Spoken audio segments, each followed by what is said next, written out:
Setelah berhasil menghadang mobil Wakil Bupati Goa, pengunjuk rasa memaksa untuk bertemu langsung dengan Wakil Bupati Goa yang berada di dalam mobil.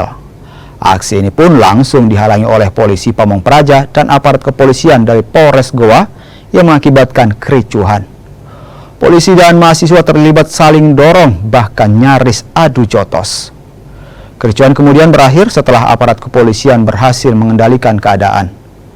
Dalam aksi ini, mereka menuntut pemerintah Kabupaten Goa mencabut izin pemasangan tiang komunikasi milik salah satu perusahaan provider karena dianggap melanggar aturan. Iya, di dalam aturan PPU dari Wakil Bupati, tentunya tadi ada sedikit perselisihan. Tentunya kami sebagai masyarakat yang ada di Goa itu kemudian kecewa karena tidak dapat atau bagaimana kemudian kita menyampaikan aspirasi kami terkait dengan problematika yang ada di Kabupaten Goa. Sudah semestinya pemimpin terkhusus kepada Wakil Bupati Goa itu bagaimana menemui masa aksi untuk bagaimana menyelesaikan problematika terkait dengan perusahaan provider milik bisnet yang ada di Kabupaten Goa. 3 kali kami turun, tapi sampai sekarang tidak ada kemudian solusi yang kemudian ditawarkan oleh pemerintah daerah, baik daripada pihak Pemda maupun dari bisnis itu sendiri.